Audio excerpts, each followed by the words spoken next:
It's official? It's official, Yeah. sir. Most High in Christ. Lord, sir. Lord be with you, brother. That's what we all wanted. Right. Until we get it. Most High in Christ, though. That's a glorious thing. Your name will live on. Most High Christ. Yeah. Yeah.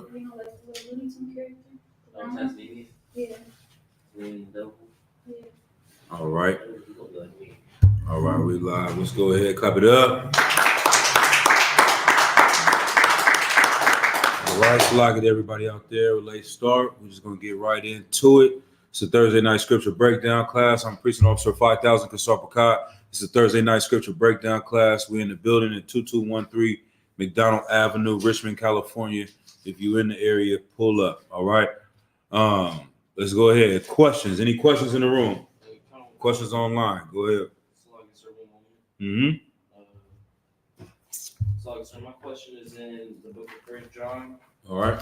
Chapter 4. Forgot the verse. One watch it. No, that's what. Take your time. Well, not take your time, but take your time. 1 John chapter 4.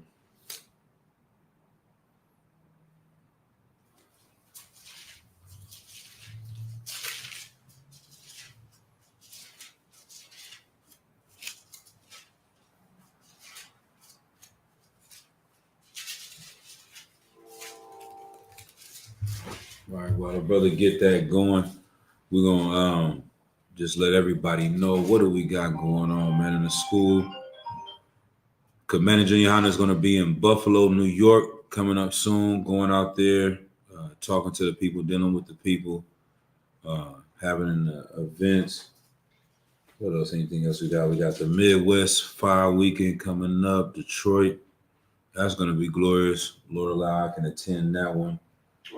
All right, It's actually, I read it wrong. It's in actually Matthew, chapter 24, verse 24. Okay. My question is, in that verse, the very elect, who is specifically the very elect?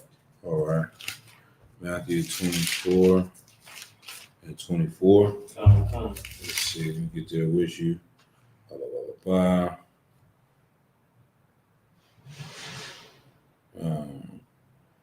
All right, let's see. Let's go up a little bit. Let's go to verse 21. We'll come down real quick. The book of Matthew, chapter 24, verse 21. For then shall be great tribulation, such as was not since the beginning of the world to this time. Right. No, nor ever shall be.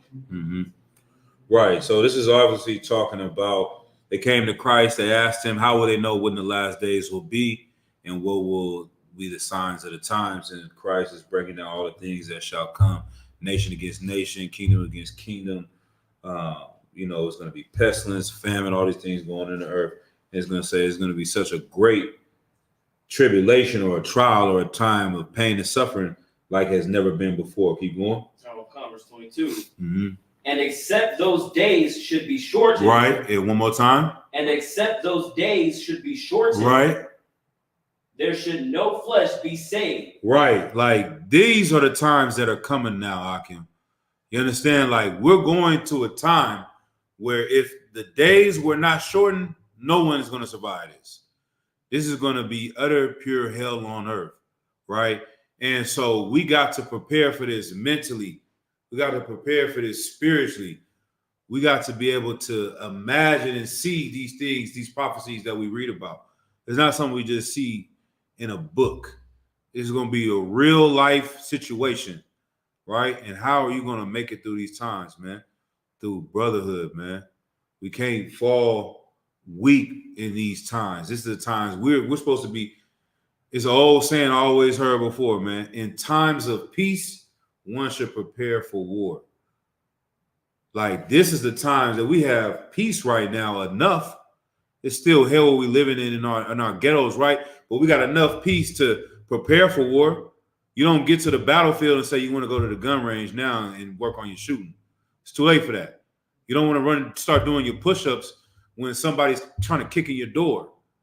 You understand? You don't want to learn how to box when somebody's punching you in the face, in times of peace, you got to be prepared for war. And so I'm going a little bit further, but I just want to stress that because this is important right now. The stuff that we seen going on in the world, the way the Lord is going to be testing brothers in these last days, man, we're going to have to strengthen our spirit because it's going to be like nothing we've ever seen. Like, they can't tell you what to do. You understand? Daniel didn't see this. Moses didn't see this. Jeremiah didn't see this. We about to go through some stuff that no one else has seen. Noah, none of them, right? So we got to be extra on point. We keep going. But for the elect's sake, those days shall be shortened. Right. So the brothers and sisters that's in the truth, the elect, the ones that have been chosen, many are called, but few are chosen. The ones that come into the truth to be the leaders of the nation of Israel, that's the reason why the Lord is going to shorten his time. There's no other reason. What precept is similar to that? When did the Lord ever talk about or speak about something similar to this? He was going to destroy a lot of things, and he would not have. That's the last one we give you. Go ahead. Sir, would it be in the situation with Sodom and Gomorrah? Correct. Get a brother in. That's it. And he was saying if it was 50 good people in the city, he wouldn't destroy it. It was 20. It was 10. He would not destroy that city. He couldn't find 10, so he destroyed the city. But since it's going to be those that are chosen, the elect now, that brothers in the truth, that are following the law, statutes, and commandments, that have brotherhood, that are building up their nation, then the Lord said, you know what? I'm gonna spare everyone. I'm gonna spare the world because of these brothers, right? Go ahead. Verse 23. Then if any man shall say unto you, lo, here is Christ, or there, believe it not. Right. They're gonna start trying to do certain things. The same thing. That's the Christian church today. They're saying Jesus is with us. This is Jesus, this image. They're gonna, who knows, they might be, what's that something called, like Project Blue, or anybody heard about that, where they talk about making images of Jesus in the sky and trying to finesse people to believe that Christ has returned. No, I don't believe none of that. All right. That's not, they're gonna have a big white man up in the sky. We know that's not him, right? Right. Keep going. Verse 24. For there shall arise false Christs, right, and false prophets, right, and shall show great signs and wonders, insomuch that if it were possible, right, they shall deceive the very elect. Right. So this is twofold, right? You can take this two ways. Like, you got to think about IUIC.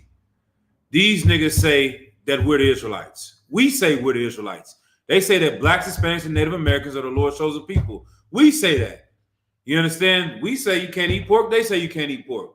We say you can't celebrate Christmas. They say you can't celebrate Christmas. Like, these are the deceivers. These are the false prophets. These are the ones that showing signs and wonders. We can march 800 men down the street. Look at these great schools we build, and look at all our fancy videos. And they are deceiving everyone that's following them. Right. The same way the Christian church does the same thing. The Roman Catholic Church, T.D. Jakes, he got 10,000 members. They're deceiving everyone. They're so good at deceiving, they could almost deceive the elect, right? Like, the people that are really chosen to do this work, they so good at doing it, they can almost finesse you to following them. However, they can't because you're the elect. But on the flip side, when I say it's twofold, there will be some brothers that will fall to the wayside, that have the knowledge of the truth and leave the truth because they're weak, because of the things that they're seeing going on and they're living and experiencing in these times, is going to make them want to be Christian. Right. Make them want to get away from the truth because for whatever reason they feel like it's safer over here. It's safer to be a Christian because I can still get high. Like, what I was listening to something earlier. The guy was like, he was saying, somebody says you going through something, say you stressed out, right? He said, man, say the real thing. You're scared. Right. You're in fear. Right. That's what it is fear. You understand? Like, you can call it whatever you want, depression, stress, blah, blah, blah, blah. You are in fear of something. This is why we enforce that. Who do we fear? the Father we fear, right? Okay. Because if you fear anything else, then you're going to fall into sin. There's no other option. They tell you, brother in the world, you about to get evicted from your place. What are you gonna do? I'm about to go sell dope. I'm about to go send this broad. I'm about to go send the pound. I'm about to go hit a lick. You're gonna do something wrong because you fear what? Being homeless.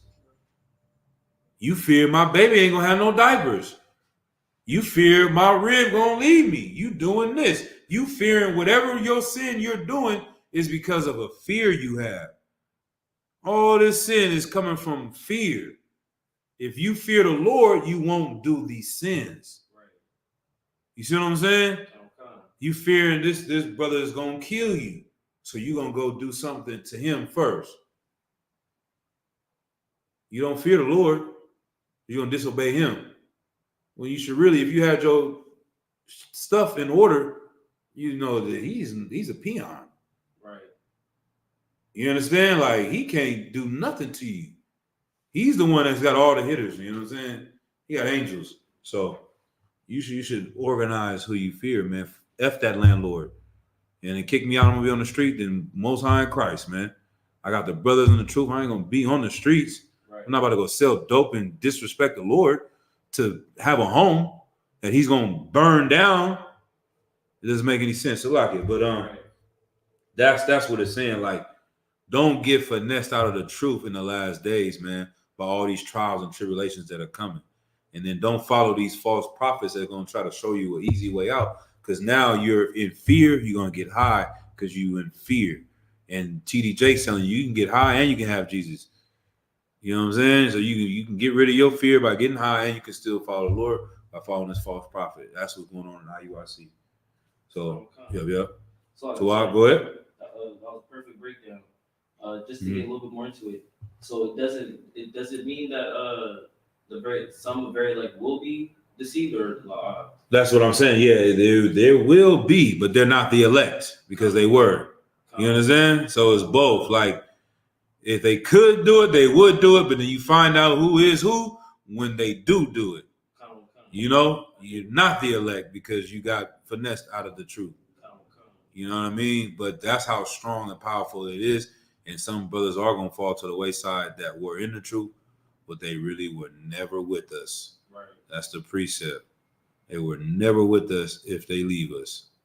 You understand? All right. Let's go to, you got any other questions, Zach? No, sir. All right. Anybody else? No. All right, let's get it. Tonight's topic is vengeance, right? Vengeance is the Lord's. This is what we always hear about. Let me get Exodus 15:3. Right? This is a hard concept for a carnal person. And that's the world that we grew up in carnality. There is no spirituality in the world. And they'd have watered down that term. They've watered down the whole concept behind being spiritual. When you think of spiritual, when they use that word, you think of some broad like Erykah Badu. Some broad burning incense and sage and meditating in the woods. No, that's not real spirituality.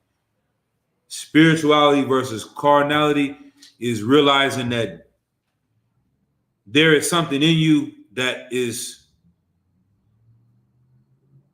your spirit. Like, this is who you really are. It's not your flesh. You know what I mean?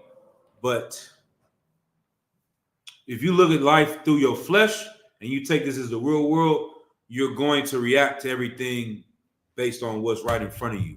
Meaning, long story short, like I'm going to try to simplify. Like if, like I said, you're about to get evicted, you need a home. That's carnal. Your body needs a home. You're going to do whatever you can to make sure you have a home, whether it's sinning against the Lord or not. But you have a spirit that the Lord can destroy, and you will never have a body again. Like you can die homeless, hungry, you starve to death doing something righteous and be born again with your spirit, the same spirit again. Or you can give up your spirit and be in a home, and then the Lord destroy you. You never come back. You understand? Like, what does it cost to gain the world and lose your soul? You know what I mean? These are the type of things, but these people that's doing all this meditation and all that weird stuff, man, they are really carnal. It's just like the opposite. They act like they're so holy and they can see through what's going on in reality. It's a bunch of garbage. But let me get that Exodus 15:3. Oh, 15. Yep. Let me try to do it for time's sake. Yep. Yeah, let's go ahead. We got it. The book of Exodus, chapter 15, verse 3. Mm-hmm. The Lord is a man of war. The Lord is what? A man of war. One more time from the top. The Lord is a man of war. Like Yahweh, our power that we serve is a man of war. He's with all of the business. He's not sitting on the sidelines like, I don't know.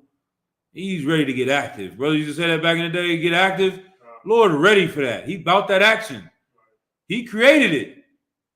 This is what he's about. Like, this is how you know this Bible is so cold, because ain't no other, I don't know who else is rocking like that. Like, what book to them, people in the world, they see contradiction. When they hear that, they think contradiction, because how can the Lord be someone of love and mercy and also be of war at the same time? Because in order to get peace, you got to have war, right? If you really care about something, you will be ready to go to war for it. If you don't, then you really don't love it. You see what I'm saying? Like, how can I say I have my son right here? I love you, son. I care for you, son. I'll do anything for you, son. And somebody come up in here and try to take my son. I'm just like, well, you'll be all right. You're a coward. You understand? Like, you don't love him because you wasn't ready to go to war for him. You wasn't ready to die for him, right? But that's who the Lord is. The Lord is a man of war. The same way you're a father over that son, he's looking over you the same way. And this is why, give me Romans 12 and 19. This is the concept that's hard to understand until you grow in the truth, right? When you coming out of the world, we've been enforced. Like, y'all used to watch those gang shows on Gangland, and they always tell you, like, this is the 5 Deuce Hoover Crips from blah, blah, blah, blah, and these are the zum Barus and GDs, and they go into breaking the whole gang down, and they're like, the number one rule of being in a gang is retaliation. If they do something to you, you gotta do something to them. And this is why they seeing all these breaking. That's the number one rule. Like, they do something to you, you gotta do something to them. If you don't, then you are gonna get ran over. That's the carnal world. This is what we've been taught. That's the rules, right? I mean, grandmama told us that. Somebody hit you, hit them back. Right. This is common sense. It's so normal to say something otherwise is crazy. And that's why they say we are fools for Christ. Because you're not wrong. Like, that's what you should do. That's what you're supposed to do. You love that brother, you got to do that. Get it done. You understand? That's the right thing to do. The Lord is a man of war. You're supposed to be a man of war. Somebody mess with him, your son, your daughter, do something, nigga. Right. What you supposed to do. But why would you not? There's only one reason. This is the reason why. Let me get it. This is the book of Romans, chapter 12, verse 19. Right. Dearly beloved, avenge not yourselves. What? Avenge not yourselves. Keep going. But rather give place unto wrath. Right. Give place unto wrath. Like, get out of the way. You want this to happen. I want this to happen. Right. Give place to wrath. Get out the way, huh? Like, one of the way I remember, I think it was, I don't know if it was Captain Soccer War. One of the way they broke it down to me coming up in the truth was like, all right, the Lord always likens us to a woman, right? Like, we his woman. Okay, now imagine you walking with your rib and somebody, God forbid, does something to her. Let's say they did something to her before, right? Let's say it was a week ago, you wasn't there. This cat didn't put hands on your rib or done something, you know what I mean? Offensive. When you go, she like, all right, I know where he at. I'm about to go over there. I'm about to go punch this nigga. I'm about to hit him with a brick. I'm about to go pull out a sword. I'm about to shoot this nigga. You like, nah, stand down. I got this. I'm gonna deal with him. I'm about to go see him. I'm gonna handle this. And she like, nah, fuck like that. You ain't got me. I'm about to go over there and handle it myself. How would you feel about that? You're right, boy. If your rib went to go slide on some nigga and you tell her you about to go handle it, and you know you better with the pistol than her. She never even used one before. You know you got brothers with you that's gonna come. We ready for war, and she's about to go get into a fist fight with a grown man. How would you feel about that? So like if I mention, I feel disrespected. What would you say? I will feel disrespected. Exactly. Why? Because that's a battle that's not meant for her to handle. That's more of a battle that's set for me to handle. But either way it go, you're gonna lose the battle.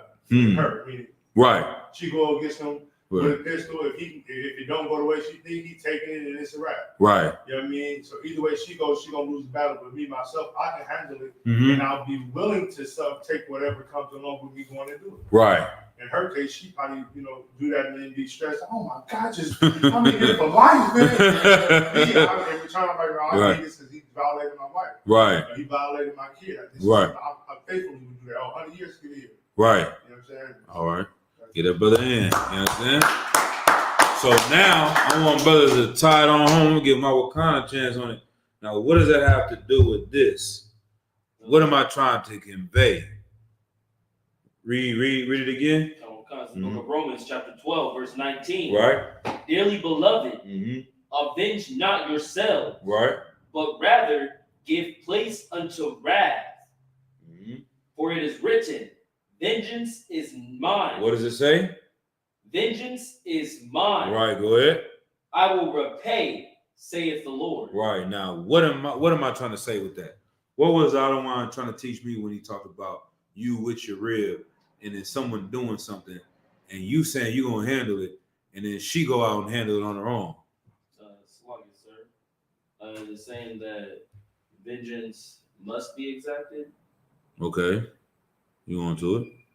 Sluggy, sir. I'm not sure. That's all you got? You want to go ahead? You're right? If I may, sir. Right. He's saying basically in this context is venge not yourself. Don't let you take it upon yourself to go get evil with this person. And then he continues on. He said, but rather give place unto wrath. Right. Rather step to the side and let me come through and destroy it. Right. You know what I mean? It might not be done in the time that you want it to be done. Right. I might not slide tonight. I might be more skilled than you. He waiting on it tonight. Exactly. But if I wait 2-3 weeks. Right. That's what I'm, you know what I mean? That's not wrong. Sir. Nah, that's it. That's exactly it. Like you said, for one, you as the man, you ready to take it all the way there, regardless of the consequences. You know how to do it. You might do it, and she, like you said, she in there, I'm doing 100 years. Brothers that really know what they're doing, not gonna do no time. They're gonna get in there and get it done and get out. And like you said, it might be 2 weeks, it might be 2 years. Brothers and sat on cats for years. I don't know if everybody knows if I'm making this up. Brothers that sat on brothers for years and then got what they needed to get. That dude that told on Mac Dre, he got killed like 25 years later in front of his mama's house in Vallejo. They was making songs about him, all that Corey Dunn or whatever. It was like, yeah, it's a wrap. He thinking it's over. It's 25 years later. This nigga going to Lucky's. Oh shit. So like, oh yeah. We gotta get him. We got some. Yeah. You know. Lord be with us. But but it's like, that he thought it was good. He think he's just going to Lucky's. He think he's just gonna go get some Swishers or a backwood, and it was over for him. Because he thought it was over, but they was calculating, waiting that whole time. And nobody ever got caught for that. Because no one seen it coming. Even the boys didn't see it coming. But go ahead, Doc. If I may say just real quick, Mhm. that happened to a brother in Oakland. Yeah. He ended up doing something. He ended up getting a life sentence. He only served probably about 15 to 20 years. Right. But when he came home, he ended up getting unalived not even a year after being home. Damn. You know what I mean? Right. And that's just something they do is well known. Right. So it's like people don't know who did it. Right. But whoever did it was waiting on him for whatever he did. Right. You know Right. So that's the spirit of what's being said right here.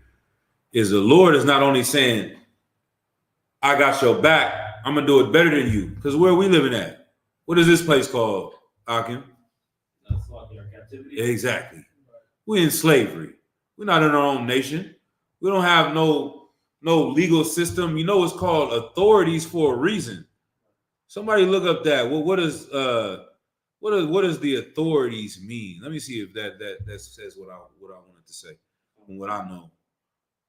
The authorities, or let me see if you get the right answer. But long story short, right? We're not in our nation. We're not over the authorities. We don't have the authority. Maybe authority of violence. Authority of violence. See what comes up. About Bashar. We're gonna speed it up and get through these precepts.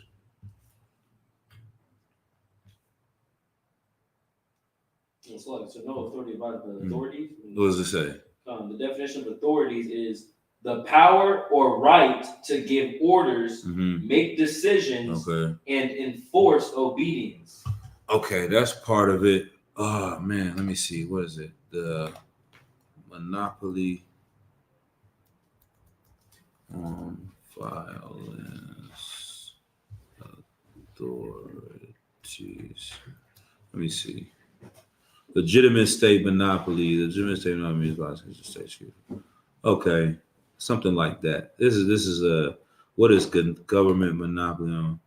A state monopoly on violence in political science and sociology is a concept that the state alone has the right to use or authorize the use of physical force. It is regarded as a defining characteristic of the modern state. This is a heavy point. Do you understand what's being said, or you want me to just break it down straight for time's sake? What is that saying? It's saying that those in power are the only ones that have the authority, or the right to pretty much cause discipline for anybody under them. Yeah, you're right. But even in just violence, the state, the government is the only people that have the authority to commit violence. No one else has been given that pass in America, except the police, except the military, except the CIA, except the FBI. If you have not been authorized, if you don't have that shield, that badge they gave you, you cannot just go kill somebody. You cannot just go arrest somebody. You can't put somebody in jail. You can't go to war with anybody. You don't have the right to do that, because anyone that does it without their authorization is going to go to jail. Or they're going to use violence on you to take you to jail until you listen to them. That's why, like, the movie or the game GTA, like how you get the stars. This is really what we live in. They don't stop coming. Like, outside of, Oakland, a little bit the Bay Area, you run from the police, they may stop chasing you because people run so much. But in essence, 9 times out of 10, if you get 1 star, they don't stop coming for you until they get you. Right. You know what I mean? Like, they're going to keep coming. Whether you got 2 stars, now we're going to send 2. We're going to send 4 cars. We're going to send 10. Then we're going to send the black cars and the FBI, whatever. Like, you do something against them, they don't stop coming until you are underneath their authority, until you're obeying them. Right? So now we're in captivity. You want to go and get vengeance for yourself because you know it's right. But the Lord is saying, if you do it just like your woman goes and does something, you're going to end up in there underneath their authority. But if I do it, I'm going to get away with it. I'm not going to jail. Right. I'm gonna get who I need to get. I'm not missing. I'm not hitting no kids. I'm not doing none of that. I'm not going to jail. And guess what? You get to be with your family. You get to be with your kids. You get to have a great life, and you get what you want. Right.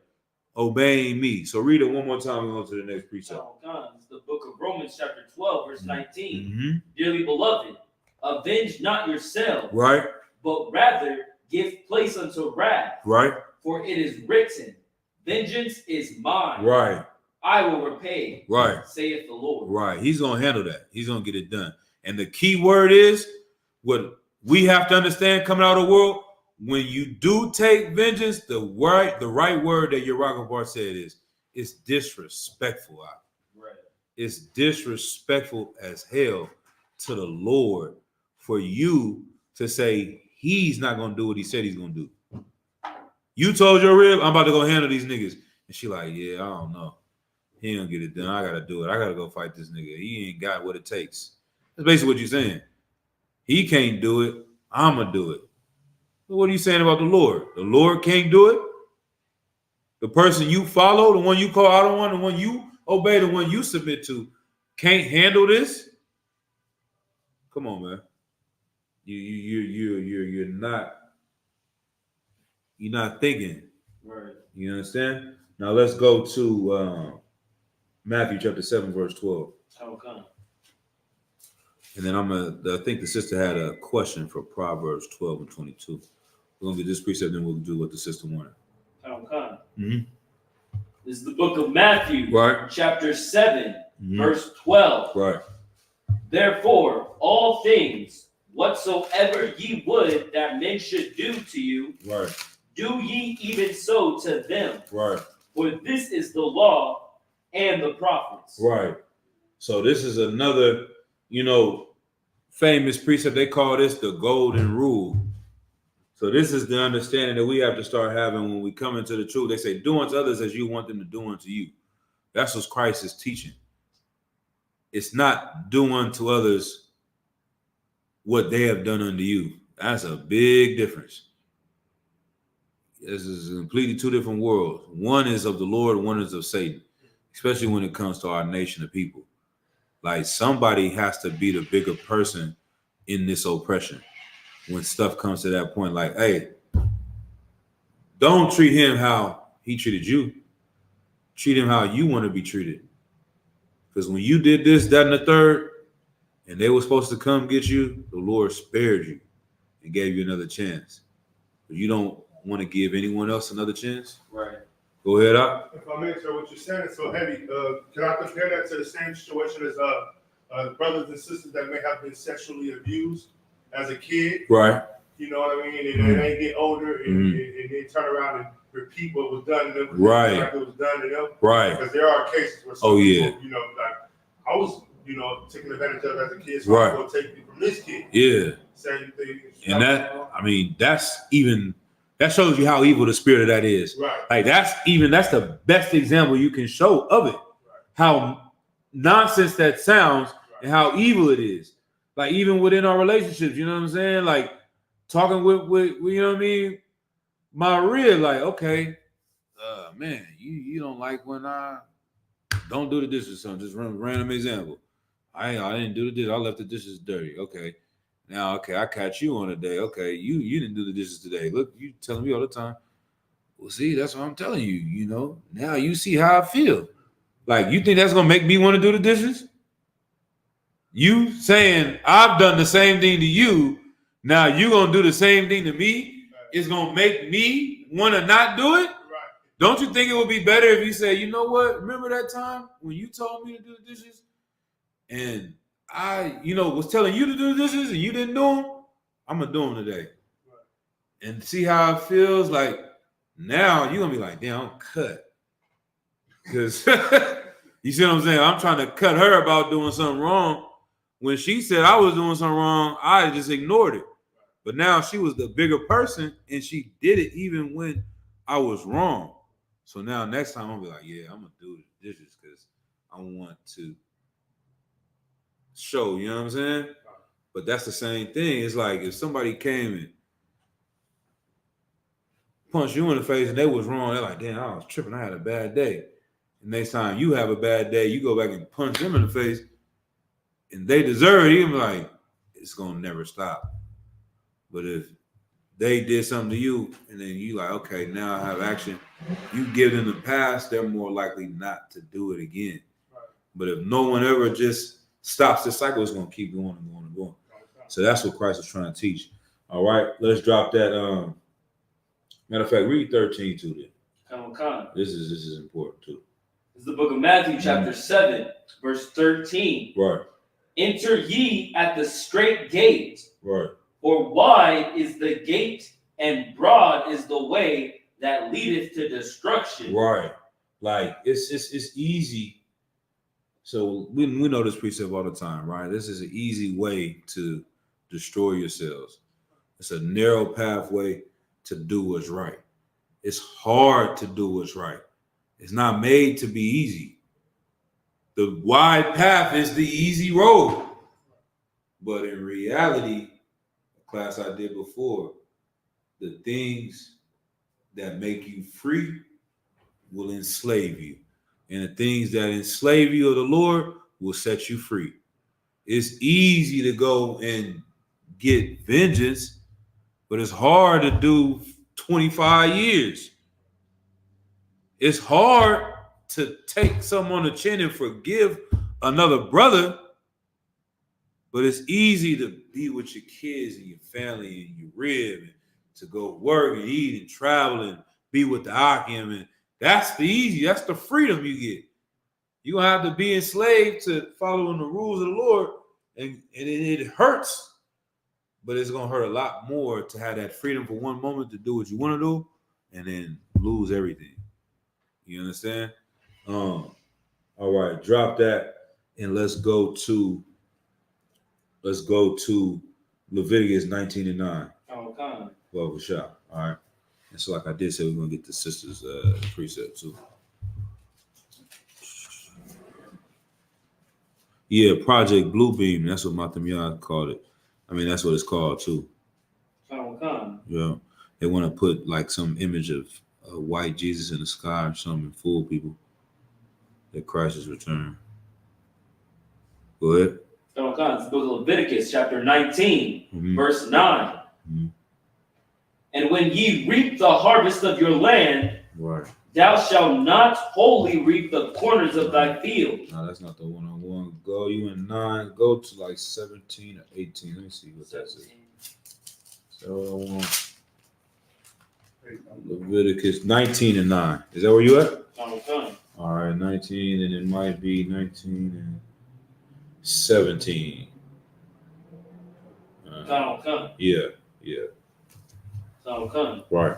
This is the book of Leviticus, chapter 19, verse 17. Right. Thou shalt not hate thy brother in thine heart. Right. Thou shalt in any wise rebuke thy neighbor and not suffer sin upon him. Right. Like, these are commandments of the Lord. This is how we got to treat our brothers, man. You got to love your brothers, your people, Akim. You understand? You cannot hate your brother. That's not it. It's against the law to do it. The same way eating pork. Like, we love the pork ones. Them is the best one. That's the fake Israelites. You know what I'm saying? That's the Christian. That's like the borderline of the Christianity of the truth. It's like pork. Ooh, that nigga got bacon. Nigga evil. I hope he died, and I hope he burned in hell. That nigga had a bacon sandwich. It's easy. That's it, all right. See, most behind Christ. You on the bacon tip. Most behind Christ. We on it. We don't eat shrimp. We don't eat pork. We don't eat crab. We don't eat lobster. You don't do that. All right, cool. We working with you. What else is some of the basic laws, brothers coming to truth?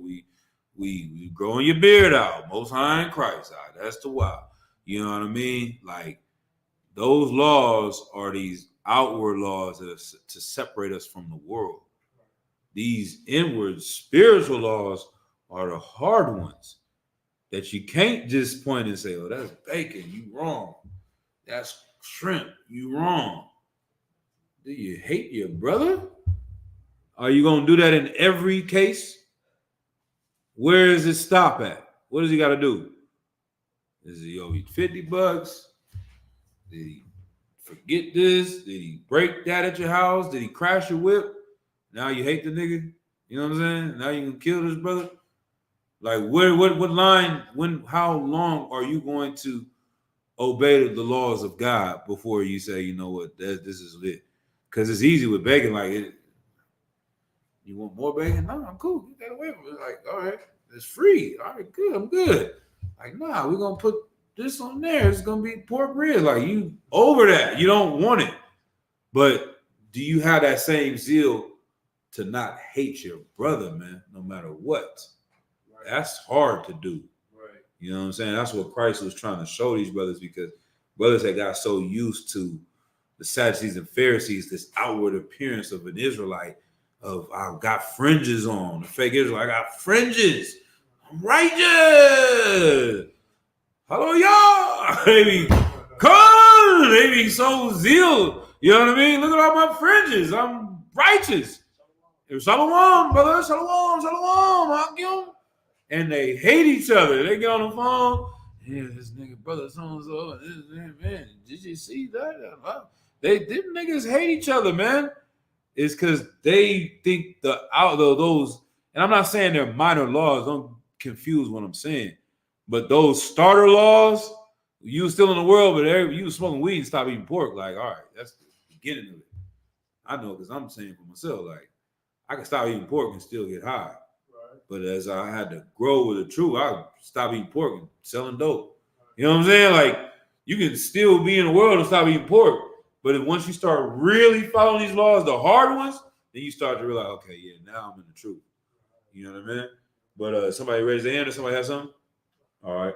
So read verse 18. The book of Leviticus, chapter 19, verse 18. Right. Thou shalt not avenge nor bear any grudge against the children of thy people, but thou shalt love thy neighbor as thyself. I am the Lord. Right. Christ came and said, this is the two most important laws in the whole book. Love the Lord your God with all your heart and all your soul, and love your neighbor as yourself. All the law stands on this. If you can do this, not when it's easy, but when it's hard, you in the truth. If you cannot avenge your brother, if you cannot hate your brother, if you can love him as yourself, now you are doing it. Right. And the key part I think a lot of brothers miss is the loving yourself. If you have a little bit of amount of love for yourself, then you don't have a lot of love for other people. I always say that, like, they always say you can never turn a hoe into a housewife. And they just make it sounds cool. But when you really dig deep into what that means, a whore does not love herself. Right. She can't. She give up her body for some blunts. She give up her body for some shoes. She give up her body for a purse. She hates herself because she's trying to have self-esteem based on money and cars and jewelry and clothes and purses. So she will have sex with men for money to buy a purse to make her feel good because she hates herself, right? She has a low self-esteem. So how the hell can she love you? What love does she got to give you when she hates herself? She sell her ass for a phone, an iPhone.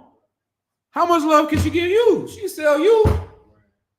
She sell herself. You can't turn a hoe into a housewife. It's impossible. It's not some rap cool. It's in the Bible. You got to love others as you love yourself. If I would smoke crack and then tell you I got your back, nigga, you smoke crack. What are you talking about? How? You don't got your back. You got my back. I'm gonna die for you, nigga. I'm gonna hold you down, nigga. Anything you need, I got you. Nigga, you don't get yourself together. Right? Get that together. Stop doing that. I'll believe you once you show that you love yourself first. then I could understand and say, okay, yeah, maybe this brother do got my back. Right. If you don't love yourself, you have no love to give someone else. Right. You got to take care of yourself. You got to appreciate your life. And then if you really love yourself, then okay, yeah, this brother right here, now you can really show that love to this brother, right? That's the importance of the law, man. And that's what Christ was trying to put down. All right. Let's go ahead. Let's get Luke 6:34. We're gonna run through some precepts real quick. All right. We already at 8:40. Trying not to go past 9. It's like Luke 6:31. Luke 6 and 30. No, 27. We'll start in there somewhere. Might have it bounce around a little bit. Luke 6, 30, 28. Go ahead when you got it. Matter of fact, go to 27. Did I say that? I did say 27. All right. This is the book of Luke, chapter 6, verse 27. Right. But I say unto you, right, which hear, right, love your enemies. Whoa. What is Christ saying to do? Love your enemies. Keep going. Do good to them which hate you. This is the opposite of carnality. This is spiritual. This is being a fool for Christ. You do this, you a fool. Because Big Mama said, hit them. If they hit you hit them back. They do something to you, you do it back. Go ahead. With the world call you a sucker. Right. You a sucker in the world. You do this. Exactly. You ain't got no heart. Exactly. You a sucker. You weak. You know the other word. We're going to go ahead and say it. Nah? You a bitch. Yeah, go ahead and say it. I was like, I'll take this. Let this in me a moment. You a bitch. You a bitch. You understand? That's what that means. You love your enemy. Somebody that harmed you, harmed your family, you a bitch. There's no other way to put it. Why is Christ telling you this? Is Christ wants you to be a bitch? Okay, explain it. How so? It's a contradictory. That's what I said. Like the Christians, they don't know what to do with the Bible because it's contradictory. You read, the Lord is a man of war. Vengeance is his. Let somebody come and harm you and let it go. Let it slide. How, Sway? How does that all line up? It goes back to the first scripture we pulled. Right. The Lord said, vengeance is his. There you go. So if you, in this context, see something you don't worry about. Exactly. Be the same way you was before anything happened. Right. Because at the end of the day, I'm going to take care of this. Right. Like I promise you. Damn right. You know what I mean? And that's the heavy part. And that's what Christ is saying. And he's talking about your people. The Christians use it to tell you love the oppressor that's doing that. But he's saying, read it one more time. Right. But I say unto you which hear, love your enemies. Do good to them which hate you. Right. So not only it's two reasons why. You got one of the reasons why he wants you to do this. For one, if it's really bad, if it's really up, I'm going to take care of it. But the reality is you are in the same spot as him. And you on my list too. You coming to me asking me to knock some nigga down when I was on my way to knock you down. You both enemies of me. Like I'm trying to, how can you explain that in the world? Like the mafia. You know, the mafia, they go to the Don, whoever Don, and they be like, yeah, I got an enemy. I need you to take care of.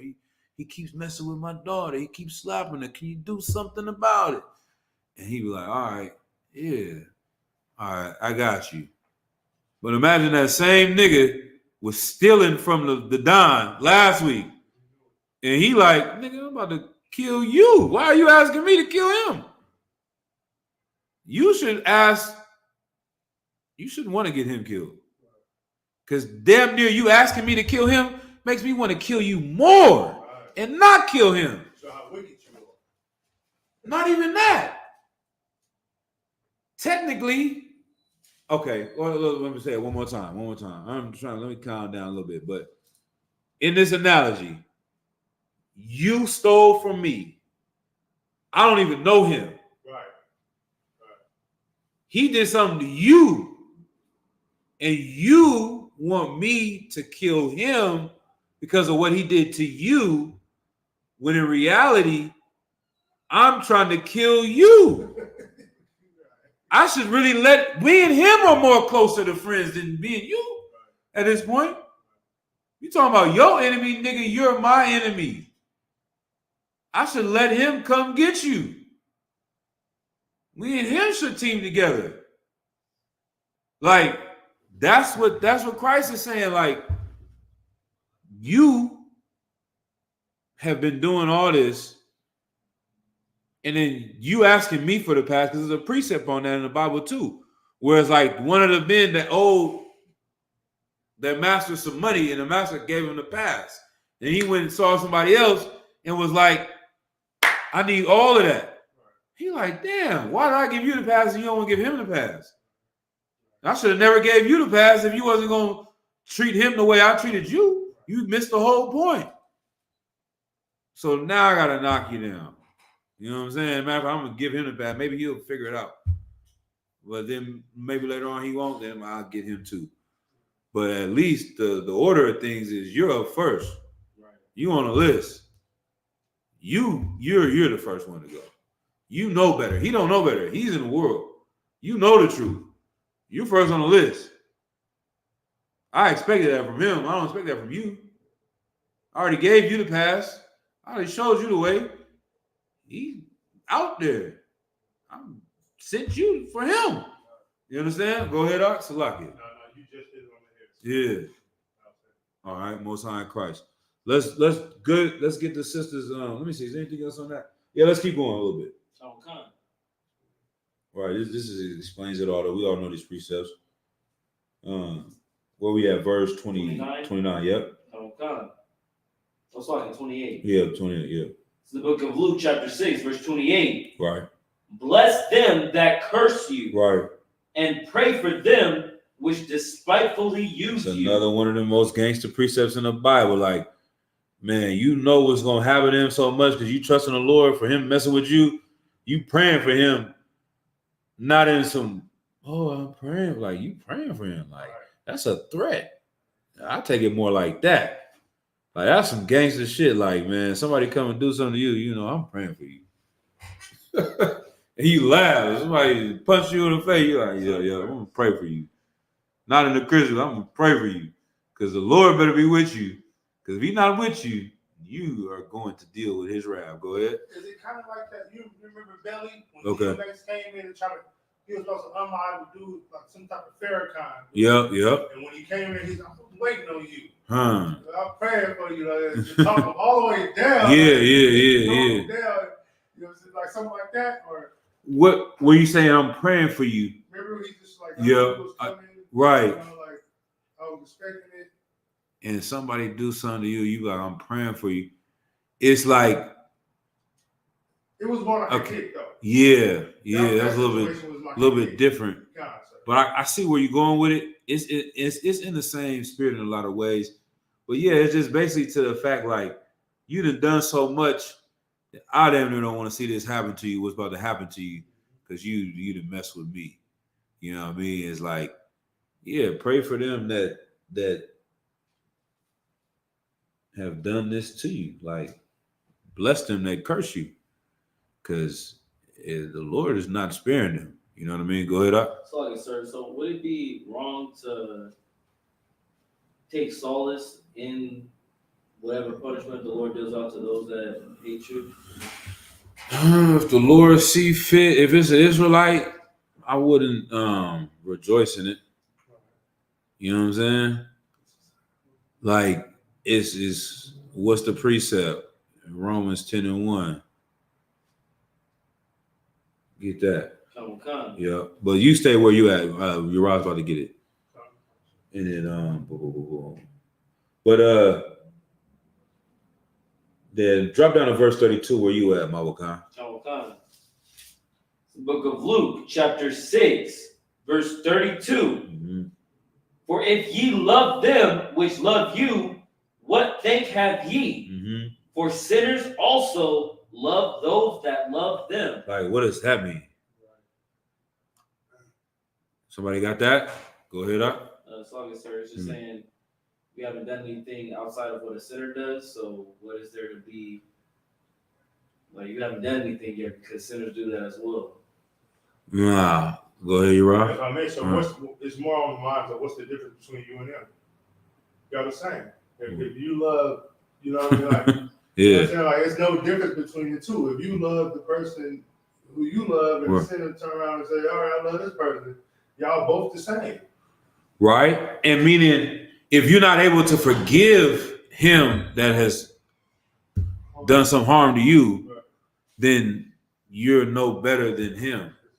Right? Because it's easy to love the ones that you love. Sinners do that. Like brothers in gangs really got love for each other and they come together to kill people.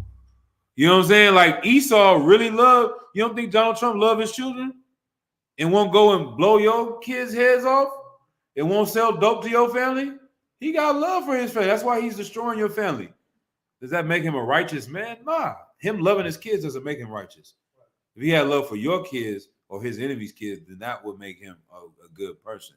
That's what he's saying. Like, if you are just showing love to your people, we in the truth, you showing love to the brothers, but then brother in the world, you can't show love to him because he didn't cut you off on the freeway. Now the nigga got the, you know what I'm saying?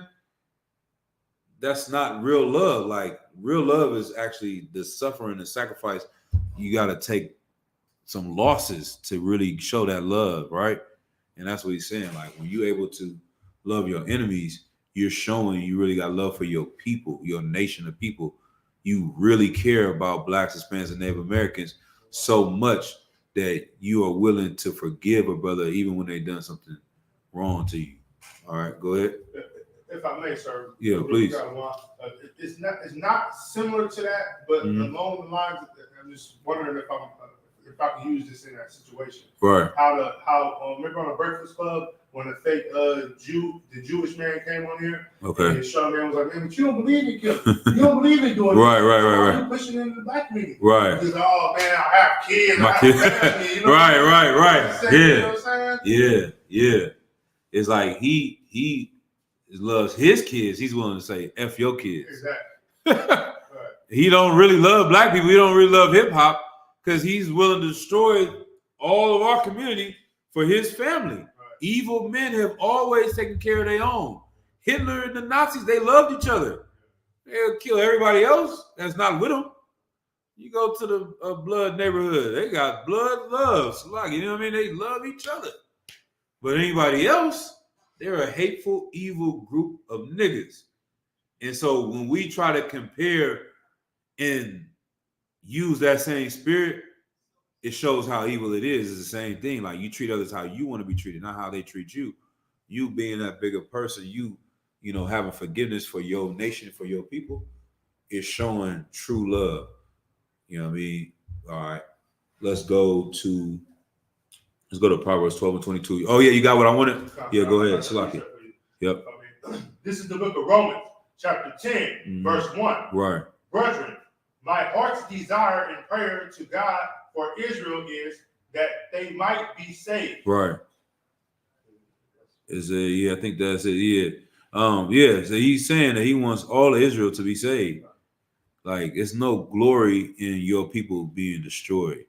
You know what I'm saying? Even if it's the vengeance, it's like that smoking on Tuka spirit. You know what I mean? It's like, damn, the nigga already dead. You gonna make songs about rolling him up in a blunt. You gonna piss on his grave. You gonna turn his casket over. You just trying to celebrate. Like, old gangsters used to even have that honorable spirit, at least. Like, okay, this is my enemy. Okay, he died. It's over.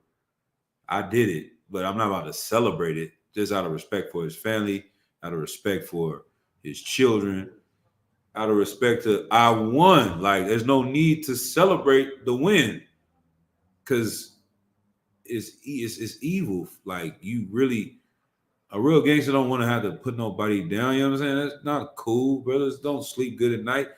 You know what I'm saying? It's just not fun. You know what I mean? Like, unless you're a real sick, demented person, and that's why they really try to put that spirit on brothers, where these brothers is really, I'm smoking on the ops. I'm smoking. I'm a demon. They want to make you feel happy about being evil when they really hear the stories. When they tell you the truth, they're like, yeah, I can't sleep. I got PTSD. I sip so much lean. I'm popping perks. I'm smoking hella weed because I can't sleep. I keep seeing his brother's face. You know what I'm saying? Like, it's not fun. It's not cool. Even no matter how much you hate somebody, you know, and that's, yeah. Go ahead, Doc. You got something? If I may, sir, a good example of that would be David when Saul died. Mm-hmm. They were trying to kill David. Right. But when they died, David was like, he cried. Everybody around David cried. Mm-hmm. You know what I mean? Because for him, it was for us all to really squash that and love each other. Exactly. And even more, you remember the heathen. I don't know if you know that precept, when the heathen came and tried to brag that he killed Saul, even though he didn't do it, and David killed him. Like, how dare you put your hands on one of the Lord's anointed? Like, this is my people. He's my enemy. He's trying to kill me. There ain't no white boy about to come over here. You know what I mean? Just, you got to put it in real life terms. You funking with the other side of town. That's out. Just like the BDs and GDs. They from 65th. They from 63rd. They coming. Some Edomite that killed FBG Duck. Talking about, yeah, Dirk, I got him. He like, nigga, bah. The hell? That nigga from Chicago. He from the South Side, nigga. Exactly. You know, he was my enemy, but nigga, I respected him. And nigga, that's up the street. Like, you not from here. Like, how you gonna come over here and try to brag on me that you didn't kill this dude? Like, nah. We had a personal issue. That was family beef. I don't glory in his brother dying. You know what I'm saying? So, yeah, that's the spirit if someone does that. If the Lord has vengeance on them, you're like, damn. I would if it was. I wish he could have had more time to get right and get in the truth. But he didn't, and the Lord dealt with him. It is what it is. The Lord see fit if he rise again, he rise again. If not, he don't. You know what I mean? But it is what it is. That brother had a son. That brother had a daughter. He had a mother. He had a cousin. He lost because he was so evil, and now they all got to more. This is bringing more pain to our nation. We don't glory in that. We want to save our nation, and we want to see these oppressors pay. We glory in that. And we still have some type of, what's that called? Like, you know what I mean? Like, we're not supposed to, like, as you raise in the truth, like, more and more you get seasoned. You don't want to just, September 11th happen tomorrow. You don't want to be super, you know what I mean? Like, we can do that when the class is over, if this is what you want to do. But you don't want to be out in the interview and just try, yeah. You know what I mean? Have some class about yourself. Like, we're not even going to glory in their death, you know, like that, to a certain level. But when we get our kingdom, yeah, we turn up. Right. But let's go to Proverbs 12 and 22, and then we'll probably put one more precept. We'll go ahead and close it out. We're almost at 9 o'clock. The water for y'all being here. 22? Yep. Let's see what the sister wanted.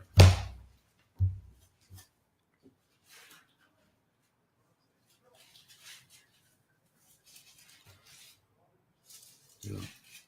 Con.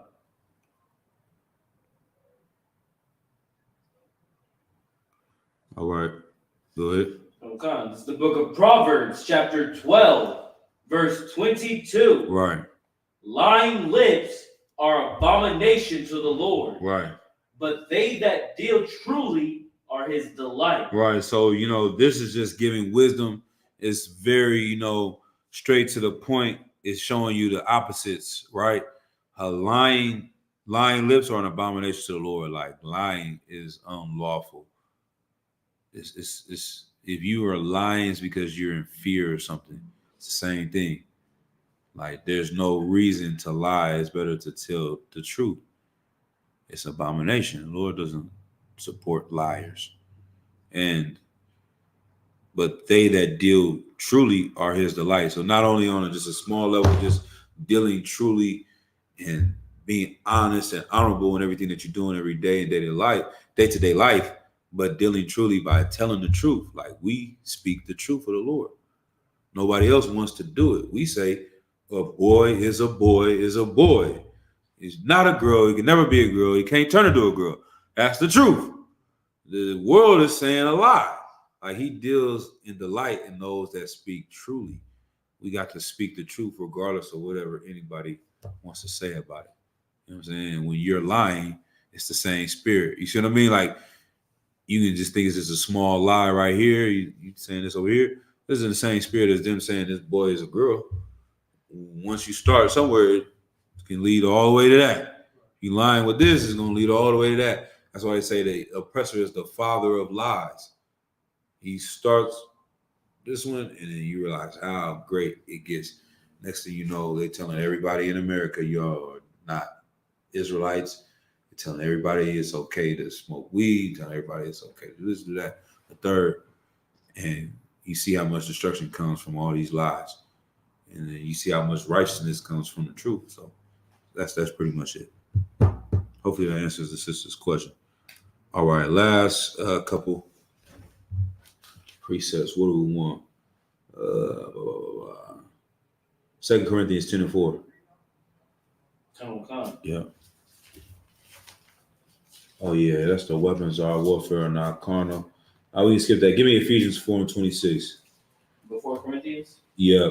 Yeah, that's just the weapons of our warfare are not carnal. We know that. We're not made to fight at this point with our own. We don't have the authority over violence like the oppressor does. Like Ephesians 4 and 26. Come.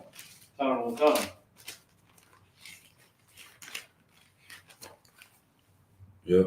This is the book of Ephesians, chapter 4, verse 26. Right. Be ye angry and sin not.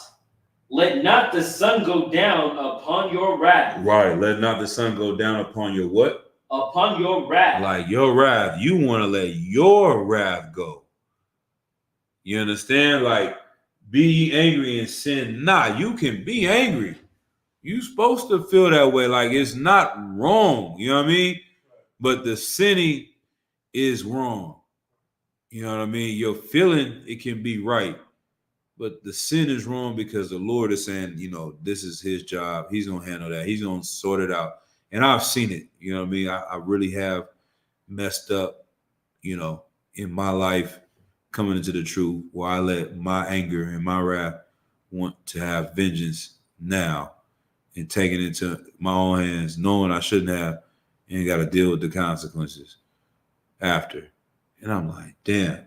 When that IUIC thing happened, when they did the Kansas 4, and then like a month later, one of them got shot in Kansas in the same city. I was like, yeah, I'll never do nothing again.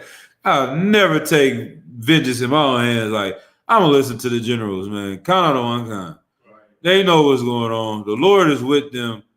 Anybody harm one of his little ones, it's better that you tie a great millstone around your neck and go in the ocean, because you better off playing Russian roulette. You better off shooting yourself, because the Lord's not going to be nice. You know what I mean? So I've seen it happen. I've seen it happen more than once in the truth, where it's like anybody that tries to come up against us, something's going to happen to them and they're going to be destroyed. So why not sit back and wait? Happen. You say you believe in the Lord. Right. You say you follow the Bible. Okay. Test it out. Right. You know what I'm saying? Like, I learned that from Captain Goodallhart. You know what I'm saying? Give it up for Captain Goodallhart too, man. Coming out here, having a good time with the Ottawa and the brothers, man. Doing the skits, going out, hanging out, man. Good brotherhood. But Captain Goodallhart, one point in time, I was trying to make it to one of these barbecues, and I think it was in Texas, right? And he was like, or I think it was in Chicago. Yep, because we were in Texas at a barbecue in Texas that I made it to, but he was like, man, I want to Chicago. You gonna get out there? I'm like, yeah, it's like a cat. I don't know if I'm gonna be able to make it. I don't got the funds for it. He was like, man, you need some funds? I'm gonna help you get there. I'm like, Salakia, sir, it's too wild. I ain't gonna make it. He's like, nah, test my brotherhood. You know what I'm saying? Like, you know what I mean? I'm telling you I'm gonna do it. I'm gonna do it. So I got back. As soon as he said it like that, I'm like, well, damn. I called him a month later, so I'm like, yes, sir, I need this to get out there, blah, blah, blah. He's like, all right, I don't got it right now. Give me like 2 days. Boom. I'm out there. You know what I'm saying? He stood on business. He showed his brotherhood. He did what he said he was going to do. And, That's something that I try to say and use after learning that lesson from him. But it's the same way with the Lord. Like, you follow the Lord, test the outer one. You know what I'm saying? He's saying he's gonna give vengeance. Test it out. We done heard all the stories that happened. You know what I'm saying? Not as I'm telling a story like this brother then hung himself. You heard about that, huh? Did he? The brother didn't tell you that. We gonna talk about that in class. I'll tell y'all after class. That is a crazy story. But and the brother, anyway, so like, but for real, the Lord's like, man, yeah, test my brotherhood. Test that I'm not the Lord who I say I am. Right. You understand what I'm saying? And I'm gonna prove to you, yeah, vengeance is mine. He did something against you, we got you. It's over. It's a wrap. You know what I'm saying? So where we at? Ephesians, be angry, sin not. Read verse 27. So verse 27. Hold on. Read verse 26 one more time. So book of Ephesians chapter 4, right. Verse 26. Right. Be ye angry, right, and sin not. Right. Let not the sun go down upon your wrath. Right, because my wrath is gonna come out. Don't worry about your wrath. It's gonna be the wrath just a little bit. Yeah, we closing out. So that's that. You know what I'm saying? Verse 27. Neither give place to the devil. Right. Exactly. Like, don't let the devil come in and finesse you out of this. Because that's really what he wants. He wants you to lose. He wants them to lose. Everybody lose when you don't let the Lord do what he need to do. All right. Anything else? I got a good one too. Psalm 58. I got a couple more, but we're just gonna do Psalm 58 10 for real. We just have to pull those at another time. Psalm 58 and 10. 10. Yep, it's a good one. That one is a good one. Shout out Matamia. Yo. Go ahead. This is the book of Psalms, chapter 58, verse 10. The righteous shall rejoice when he seeth the vengeance. Mm-hmm. He shall wash his feet in the blood of the wicked. Good night. Yeah, that one is a good one. And like I said, we know this is really for the oppressor, right? But at the end of the day, if it is really what it's supposed to be, and that's how it happened, I'm talking in that other little, you know what I mean? But if that's what it is, and that's how all right. If it's really that, and it's really right, okay, maybe. But if it's, really the oppressor, man, that's why I use this one for, though. I wouldn't use this one for our people. But this is showing the spirit of the Lord. Like that real vengeance that he's ready to take upon our enemies and the ones that are harming the children of the Lord, blacks, Hispanics, and Native American Indians. This is how we're going to feel about these devils that have been harming us. One more time. It's the book of Psalms, chapter 58, verse 10. Right. The righteous shall rejoice when he seeth the vengeance. Mm-hmm. He shall wash his feet in the blood of the wicked. Right. Like, why are the righteous rejoicing when they see it, the vengeance? Let's see if somebody can get. Go ahead, you're right. Nah. It's because they stood on faith. Right. They trusted the Lord. Right. That's why they will rejoice when they see the vengeance. Right.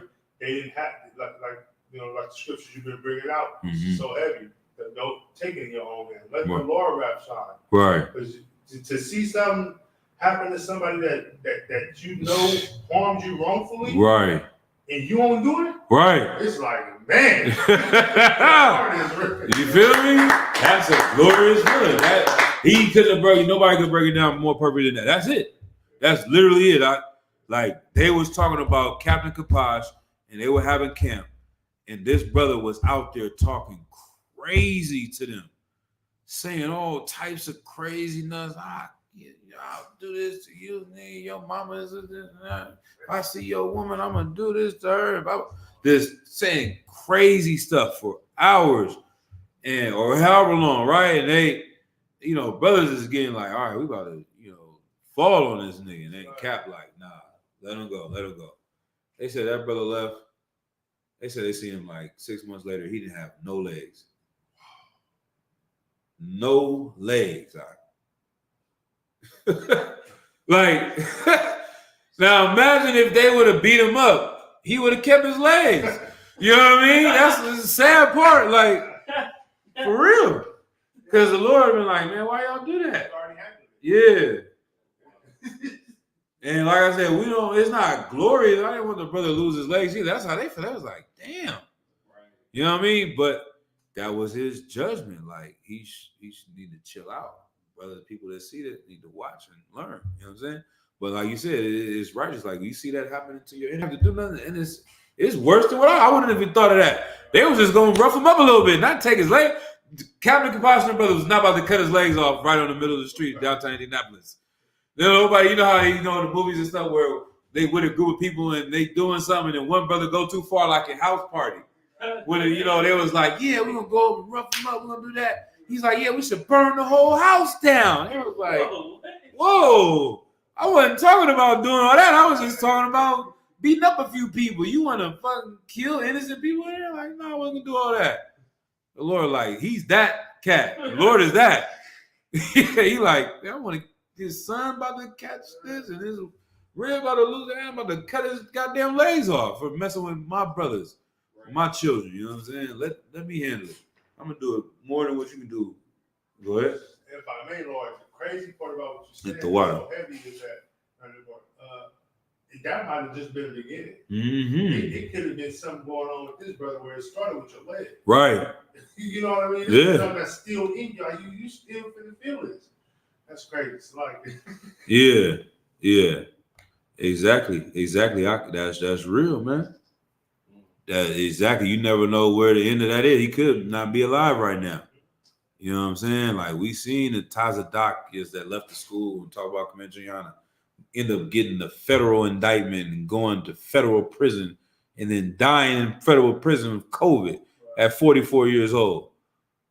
Like, anybody that ever came up or tried to do something always happens. So let's say, Lord be with them.